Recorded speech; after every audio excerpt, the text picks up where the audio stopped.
This is Andi Purewal for ID Boxing. I'm joined by Josh Taylor here in the dressing room of Liam Smith. Josh, you've just seen your campmate pull out a stunning 4th round stoppage victory against Chris Eubank Jr.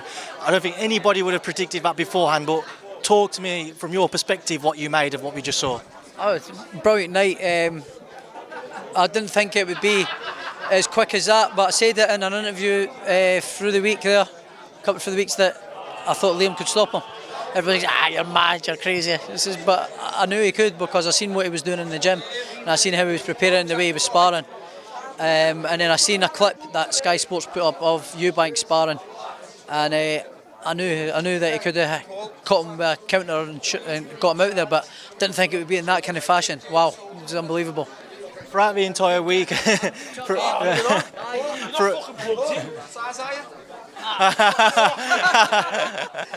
Josh Taylor forgetting to plug in his phone there. You're just too excited to let me interview you here, Josh. Yeah, Josh, just kind of sticking with the fight. In the build-up to this, a lot of people were talking about the sparring, how Liam had hurt Junior to the body apparently, and nobody was really thinking about the head. Liam was adamant, the team was adamant he could hurt Junior to the head.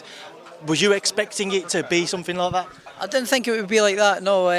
But how I thought it was going to be was when Eubank was trying to open up at close range with the wide shots. I thought Liam was catch and counter, and that's what I kind of thought he was going to catch him with. But I think it was the right hand over the top, was it? With a counter over his jab, was it? Yeah, I think that's what it was. I couldn't really see it properly. I was in the corner, but I didn't think it would go quite like that. But fuck me, it was brilliant. What did you make of the first 3 rounds before that? How did you see the fight progressing? I thought it was very competitive. I thought it was kind of eeksy peeksy. I thought Liam was sort of trying to get his rhythm with the jab, to time Eubank's jab. He was moving around, trying to get his distance and try to time with Eubank getting the jab done, that sort of flicky jab. Evenly fought fight the first couple of rounds. I thought the first round was Liam's. I can't really remember the next two. I think I gave Eubank the second or the third, I think. Yeah, the third definitely. I gave him the third. And then obviously the fourth was the stunning shot. But great. It was a great fight while it lasted. It was a good fight. Obviously, going to be a lot of talks about whether we see the rematch or not. Josh, do you think Junior steps between the ropes again with Liam? Hard to tell. Personally, I think he might retire, because that was a pretty. He's a prideful man. Do you know what I mean? So I don't know, but it was a competitive fight while it lasted. It was exciting, so it could happen, but I don't think it will happen. I think Liam wants to push on, get a world title now. I think that's what he should do. But again, if there's a rematch there, it's on his terms. He wants to get Anfield, and it would be a huge fight. It would be a massive. So, it could happen. Could happen. It's a big fight.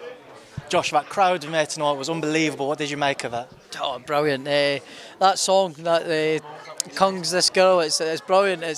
I've came out to it a couple of times before earlier in my career, and it had that kind of effect. Even when the music goes off, everybody keeps singing it and all that. And I say, good tune. It's a good tune, but that atmosphere was brilliant, amazing.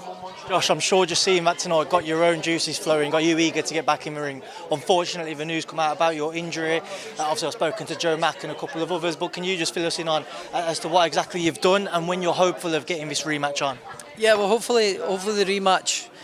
It just depends on the recovery on the foot. It's a torn tendon in my foot. It's not one that I can rush. The recovery time is one that's going to have to take its time. Talking at least 6 to 8 weeks just before I get back on my feet, back to training and putting any kind of pressure on the foot. So it's very frustrating because I was fired up for this fight. I wanted to do this fight. I was flying in the gym. Everything was good. Weight was good. Sparring was good. Everything was going really, really well. And then got hit with a killer blow, unfortunately. And it's just one of these things that's out of my control. These things happen, unfortunately, and it's happened. So yeah, I'm gutted. Josh, we saw both yourself and Jack exchange a few words ringside earlier. Can you just let us in as to what was said? It was just handbags at dawn stuff, kind of stuff. It was playground kind of stuff, to be honest. Just nonsense, really. That's fair enough, Josh, and we'll leave that there now, and I'll leave you to enjoy this victory with the team. You were in camp, you're not in camp now, so are you having a beer with the team tonight? No beers for me. I'm staying on it. Focus on the recovery. Probably go to my bed in a wee while, sit with the lads for a while, and then go to my bed. Back up home to rest up and focus on getting better and recover. Well, Josh, listen, best of luck with the recovery, and I'll speak to you again soon. Thank you for speaking to me in ID Boxing. Nice one, mate. Cheers.